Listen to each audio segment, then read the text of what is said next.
નમસ્કાર વિદ્યાર્થી મિત્રો, વાયુનો ગતિવાદના લેક્ચર નંબર 2 માં તમારું સ્વાગત છે। ગયા ક્લાસમાં જે આપણે આદર્શ વાયુ સમીકરણની ચર્ચા કરતા હતા અને દાખલા જોતા હતા એ જ આગળ વધારવાનું છે। ગયા ક્લાસમાં આપણે 5 દાખલા સુધી જોયું હતું। આજે છઠ્ઠાની રકમ લખવાની છે કે એક બંધ પાત્રમાં રહેલા વાયુનું તાપમાન 1 ડિગ્રી સેલ્સિયસ જેટલું વધારતા તેના દબાણમાં 1% નો વધારો થાય છે। તો તેનું પ્રારંભિક તાપમાન શોધવાનું છે, એટલે કે જે તમે 1 ડિગ્રી સેલ્સિયસ વધાર્યો એની પહેલા તાપમાન કેટલું હતું એ તમારે શોધવાનું છે। કેટલી વસ્તુ આપી છે તો કે તાપમાનનો ફેરફાર આપ્યો છે 1 ડિગ્રી સેલ્સિયસ અને દબાણનો તફાવત આપ્યો છે ટકાવારીમાં, એ છે 1%। હવે તમને ખબર છે કે અચળ કદ હોય તો આપણે પાછળ તો સેમ રાખ્યું છે, તો એનું કદ અચળ થશે, એટલે કે અચળ કદ એ p proportional to t। અને મેં શું કીધું હતું ગઈકાલના ક્લાસમાં, ગઈકાલ એટલે શનિવાર વાળા ક્લાસમાં, કે જો ટકાવારીનો ફેરફાર 10% થી નાનો હોય તો પછી તમે ડાયરેક્ટલી કહી શકો કે p માં જેટલો ટકાવારીનો ફેરફાર થાય એટલો જ ટકાવારીનો ફેરફાર તાપમાનમાં થયો હશે। તો તમને એટલી ખબર પડી ગઈ કે આજે 1 ડિગ્રી સેલ્સિયસ તો વધારો કર્યો છે એ ખરેખર ટકાવારીના ટર્મ્સમાં કેટલો છે 1%। કે તમે તાપમાન પણ સામે કેટલું વધાર્યું છે 1%। ચલો એ પણ લખી નાખો અહીંયા। માટે ડિગ્રી તાપમાન સોરી ટકાવારી તાપમાન, તાપમાનમાં જેટલી ટકાવારીનો ફેરફાર થાય છે એ કેટલો છે 1%।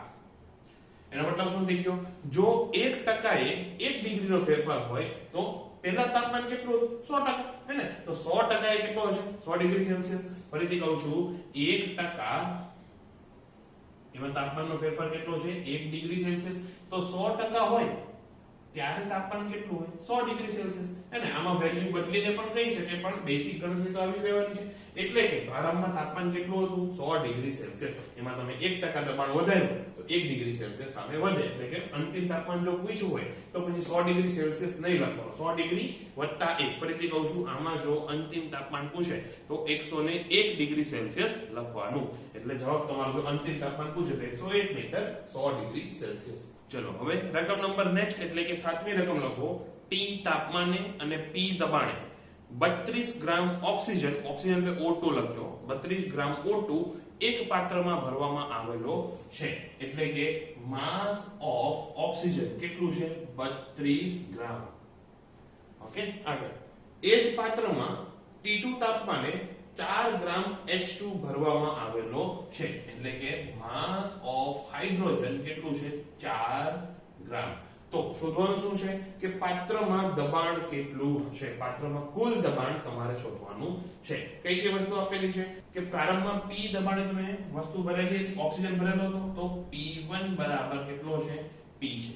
એની પછી ઓક્સિજનના કેટલા મોલ છે એ જરા તમે જાણી લેજો। તો ઓક્સિજનનો અણુભાર કેટલો આવે, એ આવે 32 ગ્રામ, હે ને? કે 1 મોલ ઓક્સિજન લઈ લો, તેમાં કેટલા દળો હોય 32 ગ્રામ, તો એટલું જ આપ્યું છે, એટલે μO ઓક્સિજનનો અણુભાર કેટલો છે 32 ગ્રામ। સોરી, ભૂલ થઈ ગઈ, અહીંયા આવશે 1 મોલ।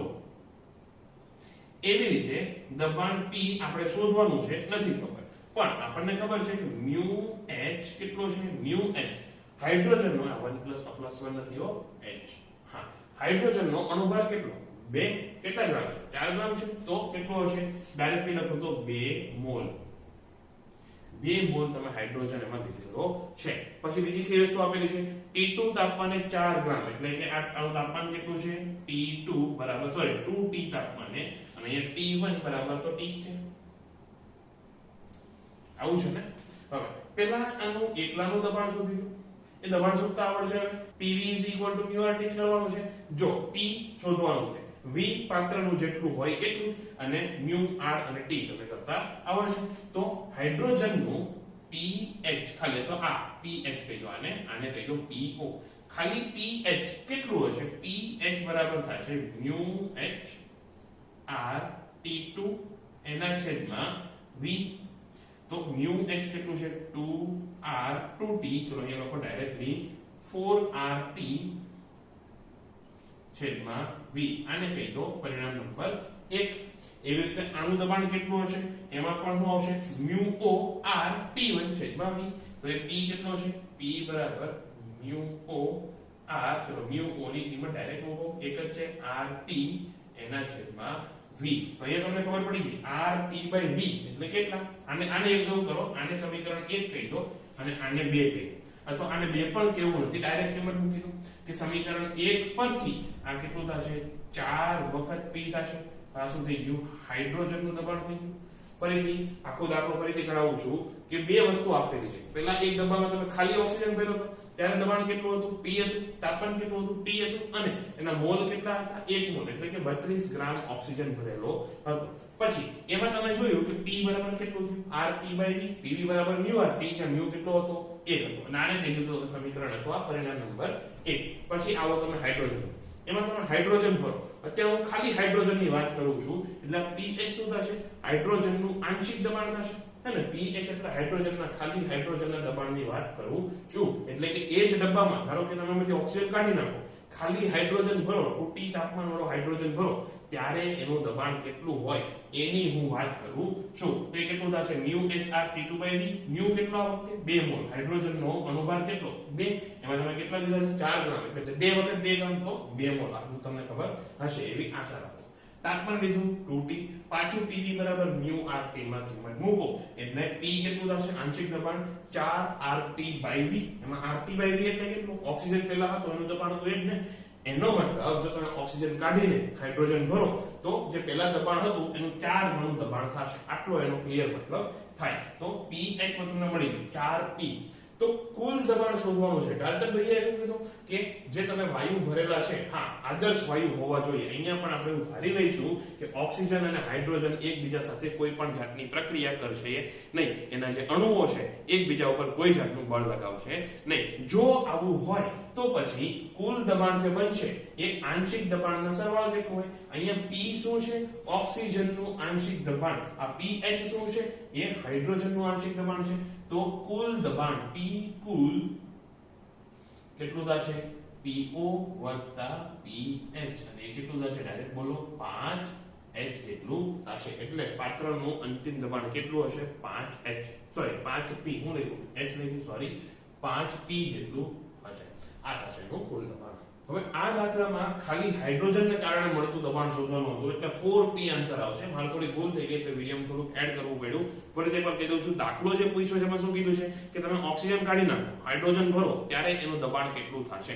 એટલે કે તમને ફક્ત અને ફક્ત આંશિક દબાણ પૂછ્યું છે, હાઇડ્રોજનનું આંશિક દબાણ. એમાં શું આવશે 4p, દાખલો ખતમ. પણ આ એક્સ્ટ્રા હવે સમજી લો કે જો એમ પૂછ્યું હોત કે ઓક્સિજન અને હાઇડ્રોજન બંનેને એવી રીતે ભરવામાં આવે તો પછી દબાણ કેટલું થાય, તો એ દબાણ કેટલું થાય 5p. આટલું થોડુંક માઇનોર કરેક્શન હતું એ વિડીયોમાં અહીંયા હું એડ કરી દઉં છું. બાકી આગળનો દાખલો હવે જોઈએ. તો લખો આગળની રકમ.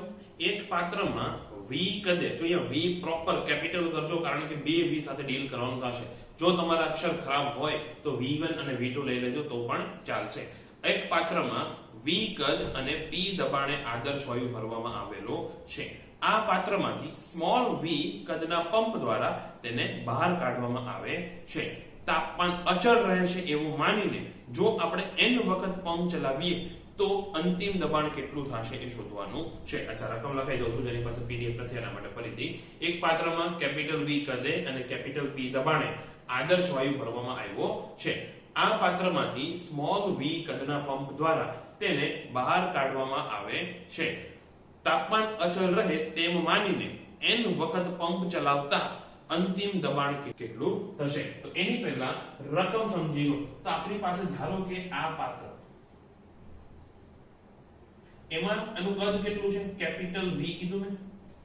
હવે શું કરવાનું છે, આમાં તમે p દબાણ એક વાયુ ભરેલો છે તો ધારો કે દબાણ કેટલું P1. અત્યારે આપણે જનરલી P1 P2 લઈએ છીએ એટલે P1 લખું છું, બાકી P0 લખો ને તો વધારે સારું પડશે. એ તમને પછી સમજાવીશ કે P0 લખો તો શું ફાયદો થાય. અત્યારે એવું સમજી લો કે દબાણ કેટલું છે P1. એમ હવે આપણે અહીંયા પંપ કનેક્ટ કરવાનો છે. ધારો કે આ પંપ અહીંયા હું કનેક્ટ કરું છું એ આવી રીતે. એમાં અહીંયા ધારો કે પિસ્ટન છે કારણ કે પંપને ખેંચવા માટે એક પિસ્ટન જોઈશે ને, તો એ આપણું આ પિસ્ટન. પંપનું કદ કેટલું છે સ્મોલ v. આ સ્મોલ v પંપનું કદ, આટલા ભાગનું કદ કેટલું છે સ્મોલ v, આટલા ભાગનું કદ કેપિટલ V. અત્યારે ધારો કે આમાં કોઈ ગેસ નથી, અહીંયા ધારો કે કંઈક વાલ્વ જેવું બનાવી દઈએ. એ આવી આવું કંઈક થશે. હવે શું કરવાનું છે, ફરીથી પહેલા v તાપમાને અને P1 દબાણે વાયુ રાખ્યો છે, હે ને સોરી v કદે અને P1 દબાણે વાયુ રાખ્યો છે. તાપમાન બદલ્યા વગર આપણે એ પંપમાંથી હવા ખેંચવાની છે.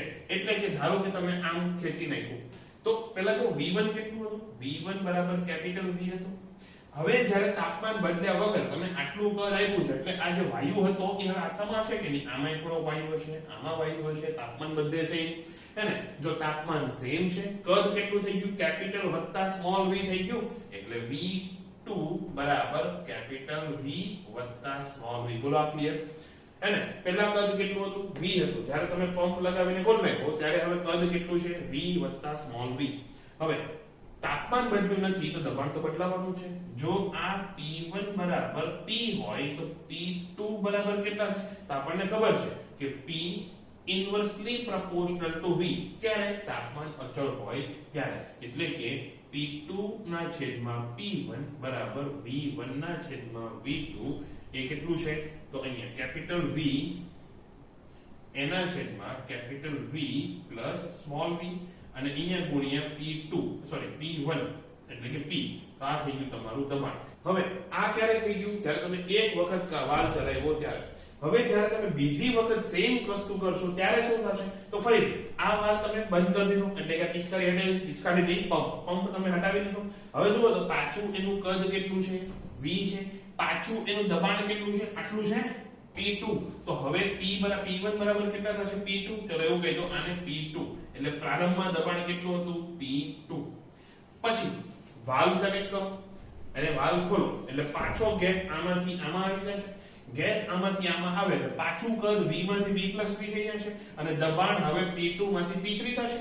એટલે કે અહીંયા P3 બરાબર કંઈક આવશે. એ કેટલું આવશે? તો આવું આવશે કે નહીં? પાછું સેમ વસ્તુ આખું લખવાનું છે. હવે હું લખતો નથી, ખાલી સમજાવું છું. P3 બરાબર કેપિટલ V એના છેદમાં કેપિટલ વત્તા સ્મોલ v ગુણ્યા P2. આવું થશે. P2 બરાબર આટલી વખત P1 હતા તો P3 બરાબર આટલી વખત P2 આવશે. એ રીતે પાછો વાલ્વ રેસ કનેક્ટ કરો, પાછું બંધ કરીને પાછું સેમ વસ્તુ કરો. એ સમયે પાછું P4 બરાબર V વત્તા V વત્તા V સોરી V ના છેદમાં V વત્તા V ગુણ્યા P3. આવી રીતે આવશે કે નહીં? તો પહેલા અહીંયા કિંમત મૂકો તો P2 ની જગ્યાએ હું આ મૂકું પાછું તો શું થશે? આનો વર્ગ થઈ જાય અને અહીંયા આવી જાય P, કારણ કે P1 બરાબર તો P હતું ને. તો અહીંયા વર્ગ થઈ ગયો. ક્યારે? બે વખત કર્યું તો વર્ગ થઈ ગયો. ત્રણ વખત કરશો તો ક્યુબ થઈ જશે. ચાર વખત કરશો તો 4 ઘાત આવશે. અને અહીંયા શું આવશે? તો પહેલી વખત પંપ ચલાવ્યો ત્યારે P2 આવ્યો, બીજી વખત પંપ ચલાવ્યો ત્યારે P3 આવ્યો, ત્રીજી વખત પંપ ચલાવ્યો ત્યારે P4 આવશે. એટલે n ની વખત પંપ ચલાવો ત્યારે દબાણ શું આવશે? Pn+1. એટલે મેં કીધું હતું કે આને આપણે ભલે V1 ને P1 લઈ લઈએ પણ એ કરતા V0 અને P0 લઈશું તો પછી અહીંયા Tn આવે હે ને? એટલે થોડું સમજવામાં ઈઝી રહે. એટલે લખો ત્યારે તમે જો શક્ય હોય તો Pn વાળું લઈને કરજો. અહીંયા જો અટવાતા ન હોવ તો પછી શું થશે? V0 બરાબર V, P0 બરાબર P, V1 બરાબર V plus V અને અહીંયા P1 બરાબર જે કંઈ પણ આવતું હોય એ. એટલે તમારા સમીકરણ આવા કંઈક આવશે. હવે જો આ વસ્તુ હટાવી દઉં છું, તમારે એવું હોય તો નોટ્સમાંથી જોઈને બરાબર કોપી કરી લેજો. એ આવું થશે કે P0 બરાબર સોરી P1 બરાબર કેપિટલ V એના છેદમાં કેપિટલ વત્તા સ્મોલ v ગુણ્યા P0. પછી P2 બરાબર આ બ્રેકેટ n અને P1 અને પછી P1 ની કિંમત મૂકો એટલે આવું થાય કે બ્રેકેટ નો વર્ગ અને P. એવી રીતે ત્રીજી વખત ઘન 4 ઘાત 5 ઘાત તો n ની વખત Tn કેટલું વધે? V ના છેદમાં V પ્લસ સ્મોલ v એના ગુણ્યા P. આટલું થશે અને એની n ઘાત. આ તમારો જવાબ થશે. બસ અહીંયા દાખલો પૂરો થાય છે.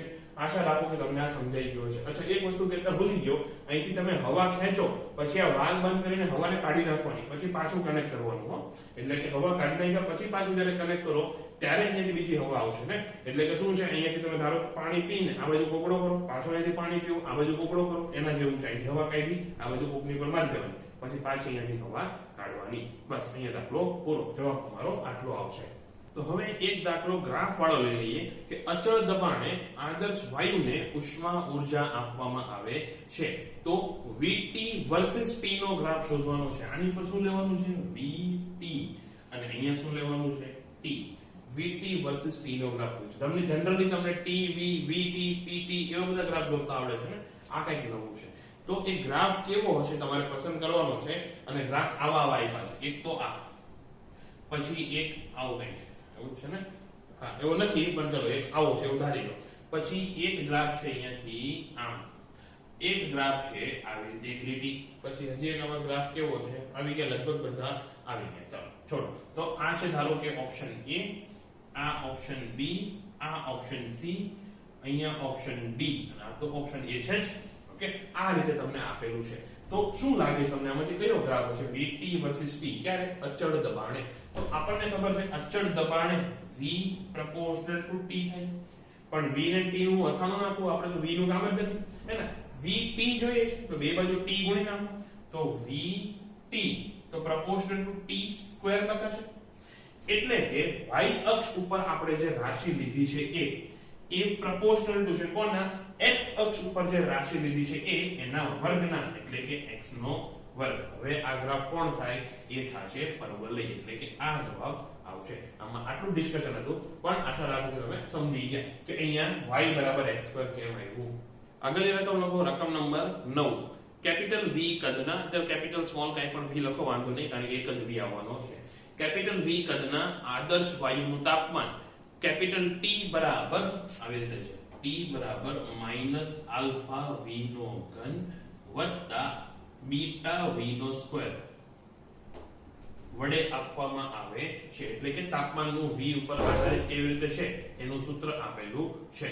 જ્યાં આલ્ફા અને બીટા ધન અચળાંક છે, તો તમારે શોધવાનું છે કે પ્રક્રિયા દરમિયાન મહત્તમ દબાણ કેટલું હશે. પ્રક્રિયા દરમિયાન મહત્તમ દબાણ કેટલું હશે એ તમારે શોધવાનું છે. જો એક વસ્તુ કહી દઉં, આજે શનિવાર છે, મારા માટે આજે શનિવાર છે, કારણ કે હું આ વિડિયો 2 દિવસ પહેલા રેકોર્ડ કરું છું. તમને સોમવારે આ વિડિયો મળ્યો હશે. એની પહેલા એક વાત કહી દઉં. હવે ગઈકાલના વિડિયો, મારા માટે ગઈકાલના વિડિયોમાં એટલે કે શુક્રવારના વિડિયોમાં તમે લોકોએ કોમેન્ટ કરી છે, મીતની કદાચ, હા મીત જોશીની કોમેન્ટ હતી કે અપર લેવલના દાખલા કરવા છે. તો પહેલા એક વસ્તુ તમને સમજાવી દઉં કે 11માના ચેપ્ટર છે ને એ યુનિટમાં વહેંચી શકાય એવા છે. એટલે વહેંચી શકાય એવા નહીં, યુનિટમાં જ વહેંચેલા હોય. જેમ કે એક પરિમાણમાં ગતિ, દ્વિપરિમાણમાં ગતિ, એ બધા શેમાં આવે? એ આવે કાઇનેમેટિક્સમાં. પછી ન્યૂટનના નિયમો આવે, વર્ક પર એનર્જી આવે, એ બધું શેમાં આવે? ડાયનેમિક્સમાં આવે. અને આખું ભેગું કરો તો પાછું મિકેનિક્સ થઈ જાય. તો એવી રીતે બધા યુનિટ વહેંચેલા છે. અત્યારે જે યુનિટ ચાલે છે ને એમાં 3 ચેપ્ટર આવે, એને કહેવાય થર્મલ. હે ને, થર્મલ યુનિટમાં ટોટલ 3 ચેપ્ટર આવે: વાયુનો ગતિવાદ, થર્મોડાયનેમિક્સ અને દ્રવ્યના ઉષ્મીય ગુણધર્મો. તો અત્યારે આખું યુનિટ પૂરું થાય ને પછી એના દાખલા, એડવાન્સ લેવલના જો દાખલા કરવા હોય તો આખું પૂરું થયા પછી કરાય. શું કામ? એડવાન્સ એટલે શું કે નાના નાના ટોપિક ભેગા કરીને, આખા ચેપ્ટરના નાના નાના ટોપિક ભેગા કરીને છેલ્લે દાખલો પૂછે. તો આખું યુનિટ પૂરું થઈ ગયા પછી આપણે જો દાખલા કરીએ તો વધારે સારું પડે. એટલે ક્લાસ દરમિયાન ચલાવ્યા નહોતા. અચ્છા, બીજો એક વિચાર એવો છે કે આવતીકાલના ડાઉટ ક્લાસમાં, એટલે કે રવિવારે જે ડાઉટ ક્લાસ આવે એમાં હું તમને પૂછી લઈશ કે કેવી રીતે કરવું છે. આ જે એડવાન્સ લેવલના દાખલા આવે એ ડાઉટ ક્લાસમાં લઈને કરવા છે કે પછી અત્યારે વિડીયો બનાવીને કરવો છે, એ હું કાલે પૂછી લઈશ. અને જો હું આવતીકાલે પૂછતા ભૂલી જાઉં, એટલે કે જો તમને હું રવિવારે પૂછતા ભૂલી ગયો હોઉં તો તમે અહીંયા વિડીયોના કોમેન્ટમાં કહી દેજો કે જે એડવાન્સ લેવલના દાખલા, એડવાન્સ એટલે જેડબલ્યુ એડવાન્સની વાત નથી કરતો, પણ જે અત્યારે આપણે ભણીએ છીએ એનાથી થોડાક ઉપરના લેવલના દાખલા, જે કોન્સેપ્ટ મિક્સ કરીને જે દાખલા બને એ જ્યારે આપણે ડિસ્કસ કરવા હોય તો તમે કેવી રીતે ડિસ્કસ કરવા માંગો છો, વિડીયોમાં, YouTube વિડીયોમાં કે પછી લાઈવમાં, ઝૂમ ઉપર, એ તમે મને જણાવી દેજો. એટલે આપણે એ રીતે આગળ વધશું. અત્યારે આ ટાઈપનો દાખલો એક્ઝેક્ટ સેમ નહીં, થોડોક અલગ દાખલો મને ડાઉટમાં ઓલરેડી એક સ્ટુડન્ટે મોકલેલો છે, એટલે આવતીકાલે ડિસ્કસ કરશું. અને એવો જ છે, એક્ઝેક્ટ સેમ નથી, જેમ મેં કીધું થોડોક અલગ છે, એ અત્યારે આપણે ડિસ્કસ કરવાનો છે. તો દાખલો એવો છે કે તાપમાન આપેલું છે અને તમારે શોધવાનું છે કે જો આવી રીતે તાપમાન બદલાતું હોય તો દબાણ મહત્તમ કેટલું થશે. તો પહેલી વસ્તુ તમને ખબર છે કે મહત્તમ અને મિનિમમ માટે dy dx, હે, તમને જે કંઈ પણ y વર્સિસ x નો ગ્રાફ આપેલો હોય આવી રીતે કંઈક છે તો મહત્તમ કે મિનિમમ માટે એનો ઢાળ કેટલો થવો જોઈએ? 0. ચલો એવું કરું છું, આ વસ્તુ છે ને હું તમને લાઈવમાં સમજાવી દઈશ કે તમને વધારે સારું પડશે. એટલે અત્યારે હું છોડી દઉં છું, તમે જ્યારે વિડીયો જોતા હશો ત્યારે ઓલરેડી આ વસ્તુ તમે સમજી ચૂક્યા હશો. જે લાઈવ વિડીયો છે એ જે લોકો લાઈવમાં કાલે જોઈન થવાના નથી, એટલે કે અત્યારે જો તમે જોતા હોય અને ગઈકાલે જોઈન ન થયા હો તો એ લાઈવ રેકોર્ડિંગ છે એ જોઈ લેજો. ઝૂમ નો વિડીયો રેકોર્ડ કરેલો હશે એ તમે જોઈ લેજો, કારણ કે અહીંયા હું બેસિક એક્સપ્લેનેશન હું સ્કીપ કરું છું. અત્યારે તમારે શોધવાનું છે કે dp/dv v બરાબર 0 ક્યારે થાય આ વસ્તુ તમારે શોધવાની છે. તો અહીંયા જો આપણી પાસે p તો છે મતલબ અહીંયા ક્યાંક આપણે p સેટ કરવો પડશે. તો પછી અહીંયા તમે p સેટ કેવી રીતે કરશો? હું અહીંયા nr ગુણી દઉં તો કેમ નહીં? અહીંયા nrp થઈ જાય તો એના બરાબર પછી હું pv લખી શકું હે ને? તો અહીંયા હું nr વડે ગુણું છું. nrt બરાબર nr આલ્ફા v નો ઘન અને માઈનસ વત્તા nr બીટા v સ્ક્વેર આવું થશે. આ શું થઈ ગયું? pv થઈ ગયું. તો માટે pv બરાબર થશે અહીંયા minus nr alpha v cube વત્તા nr બીટા v સ્ક્વેર આવું થશે. હવે અહીંયાથી પાછો એક એક v કેન્સલ કરશે તો દબાણનું સૂત્ર તમને મળી ગયું કે આપેલું જે વાયુ છે એ દબાણનું દબાણ એ કદ ઉપર કેવી રીતે આધાર રાખે છે. Minus nr alpha v square એક v ઉડી જશે ને વત્તા nr બીટા v. હવે શું કરવાનું છે? dp/dv લેવાનું છે. તો dp/dv બરાબર અહીંયાનું વિકલન કરો તો માઈનસ nr આલ્ફા v થશે અને બગડો આગળ આવશે. અહીંયા લખો માઈનસ 2n આ બગડો આગળ આવશે ને વત્તા nr બીટા એના બરાબર 0. ચલો એ પછી લખીએ કે મહત્તમ કે ન્યૂનતમ માટે એવું અહીંયા લખજો મહત્તમ કે ન્યૂનતમ માટે dp/dv બરાબર 0. તો એટલે માઈનસ 2nr આલ્ફા v વત્તા nr બીટા બરાબર 0. તો અહીંયા જો nr આ બાજુ 0 સાથે આવીને 0 થઈ જશે. વધ્યું શું? -2 આલ્ફા v બરાબર બીટા એટલે કે v બરાબર કેટલું થશે? બીટા ના છેદમાં 2 આલ્ફા. એટલે કે જ્યારે તમારું કદ બીટા ના છેદમાં 2 આલ્ફા હશે ત્યારે દબાણ મહત્તમ થશે. તો મહત્તમ દબાણ માટે શું થશે? તો કે p નું જે સૂત્ર હતું એમાં v બરાબર આટલા ઠોકી દો. p નું સૂત્ર શું આ હતું? એમાં v બરાબર બીટા ના છેદમાં 2 આલ્ફા મૂકવાનું છે. એક કામ કરું છું nr છે ને તેનું બહાર કાઢી લઉં છું. દર વખતે લખવું પડે યાર. તો nr કાઢો બહાર. વધ્યું હું અહીંયા તો -nr બહાર કાઢો એટલે આલ્ફા v સ્ક્વેર એટલે બીટા સ્ક્વેર છેદમાં 4 આલ્ફા થશે વત્તા અહીંયા હું વધ્યું nr લેજો માઈનસ થઈ જશે ને કારણ કે માઈનસ બહાર કાઢી નાખ્યું. તો માઈનસ nr ગયા બીટા અને v અહીંયા શું થશે? બીટા સ્ક્વેર છેદમાં 2 આલ્ફા. અહીં સહી હોગા ને? હા એવું થશે.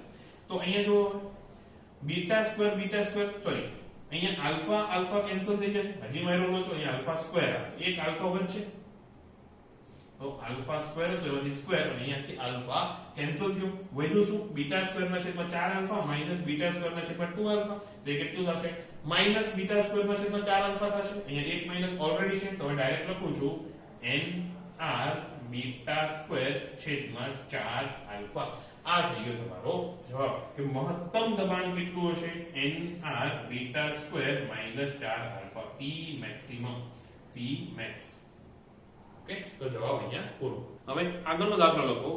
10 વાતાવરણ દબાણે અને 57 ડિગ્રી સેલ્સિયસ તાપમાને 28 ગ્રામ નાઇટ્રોજન વાયુ એક પાત્રમાં ભરેલો છે.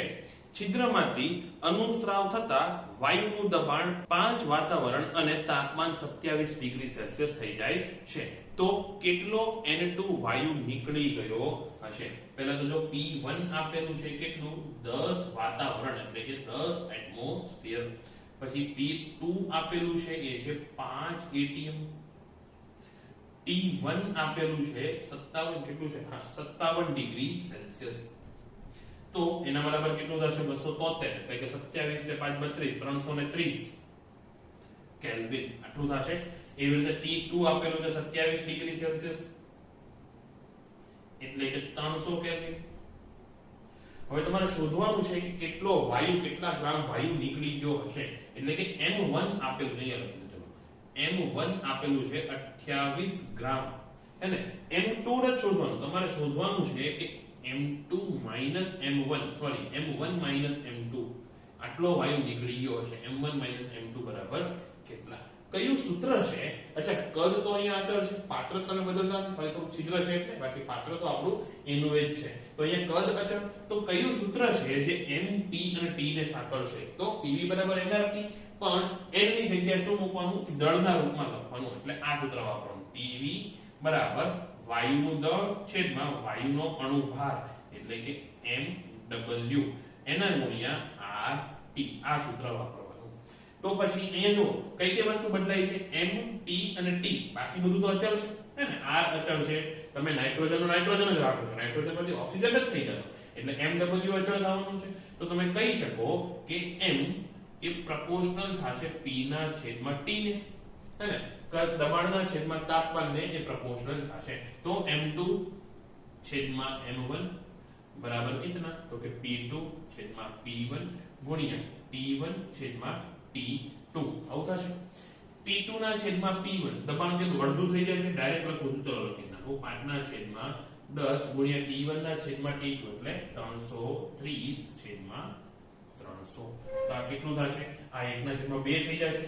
અહીંયા ઉપર 11 વધશે, નીચે 10 વધશે, હે ને. તો મીંડું મીંડું કેન્સલ, 30 અને 33 નો વહીવટ કરો તો ઉપર 11 નીચે 10. તો આ કેટલું થશે? 11 ના છેદમાં 20, આવું થશે. આ આવી ગયું તમારું શું? m2 ના છેદમાં m1. હવે આપણે શોધવાનું શું છે? m2 નહીં, m2 m1. તો અહીંયા તમે યોગ વિયોગ વાળું લગાવી શકો કે નહીં લોજિક, કે m2 m1 એટલે શું થઈ ગયું? સોરી, m1 m2 છેદ માઈનસ અંશ એના છેદમાં છેદ, આવું થશે. તો અહીંયા પણ સેમ લોજિક લગાવો. આમાં છેદ કોણ છે? 20. તો છેદ માઈનસ અંશ છેદમાં છેદ, એટલે 20, આવું થશે. હું દેખાઉં છું? હું નથી દેખાતો, આ દેખાય છે? ચલો દેખાય છે. તો અહીંયા m1 m2 એનો ડેલ્ટા m કહી દઉં, એના બરાબર થશે 20 - 11 9 ના છેદમાં 20 એના ગુણ્યા m1 અહીંયા આવે તો એ કેટલું થશે? 28. આનો જો તમે છેદ ઉડાડો તો અહીંયા 4 × 5 = 20, આ 7 × 4 = 28, 7 × 9 = 63 ના છેદમાં 5 ગ્રામ. એટલે કે આટલું દળ શું થશે? ઉડી જશે વાતાવરણમાં, આટલું દળ લીક થઈ ગયું હશે. હવે આજનો છેલ્લો ટોપિક છે એ છે વાયુનો ગતિવાદ. આમ તો આ વિડિયો અહીંયા પૂરો કરી દેવાનો હતો, પછી જો જોયું તો માત્ર 24-25 મિનિટ જેવો કંઈક વિડિયો બન્યો હતો, એટલે પછી એક નાની થિયરી અહીંયા એડ કરી દઉં. આના રિલેટેડ જે તમને કોન્સેપ્ચ્યુઅલ એમસીક્યુ પૂછાય એ થોડાક આજે ડીપીટી માં આપીશ, અને બાકીના આવતીકાલને એટલે કે નેક્સ્ટ વિડિયો આપણો જ્યારે પણ આવે ત્યારે ડિસ્કસ કરવાના છે. તો વાયુનો ગતિવાદ, તો પહેલા તો વાયુનો ગતિવાદ શું છે તમને બેસિક કહી દઉં. મેં તમને એન્જિન વખતે કીધું હતું કે જ્યારે તમે એન્જિનિયરિંગમાં નવી વસ્તુ કંઈક બનાવવાની કોશિશ કરો તો એની પહેલા એક મોડલ બનાવવામાં આવે. એ મોડલ ઉપર બાકીના બધા પ્રયોગ કરવામાં આવે. કે આપણું જે મોડલ છે, ધારો કે મારે બ્રિજ બનાવવો છે તો બ્રિજનું પહેલા એક નાનું મોડલ બનાવવામાં આવે, પછી એની ઉપર વિવિધ પરિસ્થિતિ નાખવામાં આવે. જેમ કે બ્રિજ છે તો શું આવશે? એની પર વાહનનું વજન આવશે, વાહનનું વજન આવે પ્લસ પવન જો વધારે ફૂંકાય તો પવનને કારણે પણ કેટલી અસર થાય. હમણાં જે વાવાઝોડું ગયું એવો જો ખૂબ ઊંચો પવન આવે તો શું થશે એ પણ એમાં ટેસ્ટિંગ કરવામાં, એની પર ખૂબ ઊંચો પવન એની પર ફેંકવામાં આવે. અથવા જો તમે નદી ઉપર બ્રિજ બનાવતા હોય તો પાણીના વહેણની પણ કેવી અસર થશે એવી પરિસ્થિતિ પણ એમાં ઊભી કરવામાં આવે. તો તમે જોયું હશે કે અમુક જે જૂના બ્રિજ હોય એની ઉપર લખેલું હોય, ખબર છે કે ભારે વાહનોને જવાની મનાઈ છે. એ શું કામ લખે? કારણ કે એનું જ્યારે ટેસ્ટિંગ કર્યું ત્યારે ખબર પડી કે વધારે મોટું વાહન એમાંથી પસાર થશે તો એ સહન કરી શકશે નહીં, રિસ્કી થઈ જશે. એટલે એવી રીતે તમે મોડેલ બનાવો. અથવા અત્યારે જે કોરોના ટાઈમમાં તમે ઘણી વખત ન્યૂઝમાં જોતા હશો ને કે આ યુનિવર્સિટીએ કીધું કે પેલી યુનિવર્સિટીએ કીધું કે આ ફલાણા મહિનામાં આટલા લાખ કેસ હશે, આ ફલાણા મહિનામાં આટલી ડેથ થતી હશે, અથવા ડેઈલીના આટલા કેસ આવતા હશે. આ બધી વસ્તુ આવે કે નહીં? તો એના માટે એક મેથેમેટિકલ મોડેલિંગ કરવામાં આવે. એમાં શું કર્યું હોય કે અલગ અલગ વિસ્તાર, ધારો કે હું ભારતની વાત કરું છું, હું ભારત માટે મેથેમેટિકલ મોડેલ બનાવું છું, તો હું શું કરીશ કે ભારતની વસ્તી ઘનતા અથવા એ વસ્તીની ઉંમર, કઈ ઉંમરની રેન્જમાં લોકો આવે છે એ બધી વસ્તુ એમાં નાખીશ. પછી એમાં અલગ અલગ પરિસ્થિતિ જનરેટ કરીશ, એટલે ખબર પડે કે આટલા લગભગ આટલા કેસ આવવાના છે, હે ને. એને કહેવાય મેથેમેટિકલ મોડેલ. એક્સ્ટ્રા પંચાયત ઘણી થઈ ગઈ. હવે આવીએ વાયુના ગતિવાદમાં. તો આ પણ શું છે? એ પણ વાયુનું એક મોડેલ છે. એટલે કે જ્યારે આપણે આદર્શ વાયુનું વિભાવના જોઈતી એમાં જોયું હતું કે નહીં કે આદર્શ વાયુ આપણે કોને કહીશું? તો એ જ વસ્તુ અહીંયા એ લોકોએ થોડુંક વધારે સારી રીતે કીધી છે કે તમે જ્યારે કોઈ વાયુ ઉપર અભ્યાસ કરતા હશો તો એ વાયુ કેવો હોવો જોઈએ. જો તમારે કમ્પ્યુટરમાં એનું સિમ્યુલેશન બનાવવું હોય તો એ વાયુ કેવો હોવો જોઈએ એની બધી લાક્ષણિકતા અહીંયા લખેલી છે કે આવો વાયુ છે, એની ઉપર પ્રયોગ કર્યા, એના આવા રિઝલ્ટ આવ્યા. હવે જે રિયલનો વાયુ છે એ લગભગ આને મળતો આવશે, એક્ઝેક્ટ આવો નહીં હોય. આદર્શ વાયુ ક્યારે 100% શક્ય તો છે નહીં, તો એક્ઝેક્ટ આવો નહીં હોય, પણ એમાં પછી થોડા ઘણા ચેન્જ કરવાના રહેશે. હે ને, આપણું ડ્રોઈંગ વખતે તમે સ્કેચ બનાવો એના જેવું છે. સ્ટાર્ટિંગમાં તમે આડેધડ સ્કેચ બનાવી દો, પછી એની પર થોડું ઘણું સુધાર વધારે કરીને એકદમ મસ્ત પેઇન્ટિંગ બને કે નહીં, જો આવડતું હોય તો. બાકી આપણે તો પેઇન્ટિંગ બનાવીએ તો સ્કેચ જેવું બને મારી જેવા હોય તો. ઓકે, પાછા આની ઉપર આવો તો વાયુનો ગતિવાદમાં વાયુ કેવો હોવો જોઈએ. તો આદર્શ વાયુ માટે જો પહેલા તો મોટી સંખ્યાનો અણુ સમૂહ લેવાનો, એટલે કે આખા રૂમમાં જે વાયુ હશે, સીધી વાત છે, એના અણુ કેટલા હશે? ખૂબ મોટા હશે. અને એ પણ ધારો કે હું 1 મોલે લઈ લઉં ને, 1 મોલ વાયુ હોય તો પણ કેટલું હોય? 1023 ઘાત હોય. એટલે કે એવોગેડ્રો અંકના ઓર્ડર જેટલો હોય, એ એવોગેડ્રો અંકના ક્રમ એના જેટલા વાયુ લેવાના થાય. તો ખૂબ મોટી સંખ્યામાં અણુ સમૂહ છે. પછી અણુઓ સતત અસ્ત વ્યસ્ત ગતિ કરતા હોય છે. ધારો કે આ હું એક ડબ્બો લઈ લઉં તો આમાં જેટલા વાયુ આમ જતા હશે એટલા જ વાયુ આ બાજુ પણ જતા હશે, આટલા આ બાજુ પણ જતા હશે, આ બાજુ પણ જતા હશે, આવી રીતે ઉપર જતા હોય તો અમે નીચે આવતા હશે. પણ બધી જ શક્ય દિશામાં વાયુ ગતિ કરતા હશે. આ તમને 2D ડાયાગ્રામ બતાવી. જો હું 3D માં લઈ લઉં, એક સમઘન જેવું લઈ લઉં, તો જેટલા અણુ x દિશામાં જતા હશે એટલા જ અણુ સામે z દિશામાં પણ જતા હશે અને y દિશામાં પણ જતા હશે. એવી રીતે નીચે આ બાજુ કે પછી અંદરની તરફ એવી રીતે પણ જતા હશે. એટલે કે ફેવર્ડ એક્સિસ કહેવાય કે કોઈ અક્ષ તરફ એ કોઈ વધારે પ્રેમ નહીં બતાવે. ધારો કે x અક્ષ તરફ વધારે અણુઓ ગતિ કરે છે અને y અક્ષને અલગ ઓછા અણુઓ ગતિ કરે છે, એવું થશે નહીં. બધી જ અક્ષમાં, બધા જ પરિમાણમાં અણુ ગતિ કેવી હશે? સમાન હશે. એટલે કે સંપૂર્ણ અસ્ત વ્યસ્ત હશે. આપણો આદર્શ વાયુ છે. એટલે પછી સામાન્ય તાપમાન અને દબાણે બે અણુ વચ્ચેનું અંતર તેના પરિમાણ કરતા ખૂબ જ વધારે છે. પાછું સમજી શકાય એ વસ્તુ છે કે તમારા રૂમમાં જે અણુઓ છે એ કેવા છે? એકદમ નાના નાના છે કે નહીં? એને બિંદુવત આપણે દળ ધારીએ છીએ તો બે અણુ વચ્ચેનું અંતર એ ખૂબ જ વધારે હશે અણુના પરિમાણ કરતા. એક અણુ અહીંયા હોય તો બીજો અણુ અહીંયા હશે. એટલે આમ જોવા જઈએ તો બે અણુ એકબીજાથી ઘણા દૂર છે કે નહીં? જો અણુ એકબીજાથી ઘણા દૂર હોય તો બંને વચ્ચે આંતરક્રિયા તો થવાની નથી. એટલે કે બંને વચ્ચે કોઈ જાતની આંતરક્રિયા થવાની નથી. એ આપણે આદર્શ વાયુની વિભાવનામાં પણ જોયું કે નહીં, કે બે વાયુ એકબીજા સાથે આંતરક્રિયા કરશે નહીં. પછી આનાથી આગળ અણુઓ ન્યૂટનના નિયમ મુજબ ગતિ કરે. એટલે કે ન્યૂટનના જે મિકેનિક્સના નિયમ આપ્યા હતા એમાંથી એકેય નિયમનું અવમાનના કરશે નહીં. બધા નિયમનું પાલન થશે. જે ગતિ ઊર્જાનો નિયમ આવે અથવા ઊર્જા સંરક્ષણનો નિયમ આવે, વેગમાન વાળો જે વેગમાન સંરક્ષણનો નિયમ આવે, એ બધા જ નિયમોનું પાલન થશે. જેની પર વધારે બળ લગાવશો તો વધારે એનો પ્રવેગ આવશે, ઓછું બળ લગાવશો તો ઓછો પ્રવેગ આવશે. એવી રીતે પછી ફક્ત અથડામણ દરમિયાન જ આંતરક્રિયા કરે. ધારો કે એક અણુ આવ્યો અહીંયા, બીજો અણુ અહીંયા આવ્યો, બંને વચ્ચે કઈક અંતર છે. જો બંને વચ્ચે અંતર હોય એ દરમિયાન કોઈ એકબીજા ઉપર બળ લગાવશે નહીં. જ્યારે બંને વચ્ચે અથડામણ થાય, જ્યારે બંને એકબીજાના સંપર્કમાં આવે, ફક્ત અને ફક્ત ત્યારે જ એકબીજા પર બળ લગાવશે. ધારો કે આ કણ આ દિશામાં આવે છે, આ કણ આ દિશામાં આવે છે, તો આની પર બળ ક્યાં લાગશે? આ બાજુ. આની પર બળ ક્યાં લાગશે? આ બાજુ. એટલે જ્યારે એકબીજાને કોન્ટેક્ટમાં આવે ત્યારે જ બળ લગાવશે. આને શું કહેવાય? સંઘાત. સંઘાત વાળો ટોપિક તમારે ચલાવવાનો બાકી છે. થોડું બેસિક વસ્તુ જેટલી છે એટલું કહી દઉં. તો એ દરમિયાન એક તો જો વેગમાન તો હંમેશા સંરક્ષણ થશે. વેગમાનનું સંરક્ષણ હંમેશા થશે. એટલે વેગમાનનું સંરક્ષણ કરશે. પણ બીજી વાત, અથડામણ દરમિયાન આંતરક્રિયા કરે અને અથડામણ કેવું હોય? સ્થિતિસ્થાપક હોય. સ્થિતિસ્થાપક આંતરક્રિયામાં અથવા સ્થિતિસ્થાપક અથડામણમાં ગતિ ઊર્જાનું પણ સંરક્ષણ થાય. એટલે કે અથડામણ પહેલા જેટલી ગતિ ઊર્જા હતી એટલી જ ગતિ ઊર્જા અથડામણ પછી હશે. એટલે કે અથડામણ કેવું હશે? સ્થિતિસ્થાપક. બીજી વાત, ફક્ત બે અણુ વચ્ચે જ નહીં, અણુ અને પાત્રની દીવાલ વચ્ચે પણ આંતરક્રિયા થઈ શકે. એ ધારો કે આ છે દીવાલ, દેખાય છે? નથી દેખાતી. ચલો અહીંયા લખી નાખો, આ છે દીવાલ. એક અણુ આવી રીતે એની સાથે ભટકાવે. હવે શું થશે? અણુ જ્યારે દીવાલથી દૂર છે ત્યાં સુધી કોઈ બળ નહીં લાગે, હે ને? આદર્શ વાયુ છે. પણ જેવો ભટકાશે એ દરમિયાન આ દિશામાં બળ લગાવશે, અહીંયા દીવાલ ઉપર આ બાજુ બળ લાગશે. અથડામણ થયા પછી પોતે આ દિશામાં ભાગશે. એ પણ શું છે? સ્થિતિસ્થાપક સંઘાત જ છે. એ બધી વસ્તુ આપણે સંઘાતની ચર્ચા કરશું ત્યારે જોઈ લઈશું. પણ અણુ વચ્ચે અથવા અણુ દીવાલ વચ્ચે જે કાંઈ પણ સંઘાત કે અથડામણ થાય એ કેવા થશે? હંમેશા સ્થિતિસ્થાપક રહેવાના છે. એટલે કે જ્યારે અણુ દિવાલ સાથે અથડાય ત્યારે દિવાલ ઉપર બળ લાગે છે કે નહીં, એ બળને કારણે દિવાલ ઉપર શું જનરેટ થશે કે પ્રેશર. એ બળને કારણે અથવા અણુની અથડામણને કારણે દિવાલ ઉપર પ્રેશર એટલે કે દબાણ પણ ઉત્પન્ન થશે. તો તમે જે આપણે દબાણ લઈએ છીએ પાત્રની અંદર દબાણ, એ શેના કારણે હોય કે એના અણુઓ પાત્રની દિવાલ સાથે સતત અથડાયા કરે છે એટલા માટે. એ દબાણ કેટલું હોય એની ગણતરી હવે આપણે આવતા ક્લાસમાં કરવાની છે.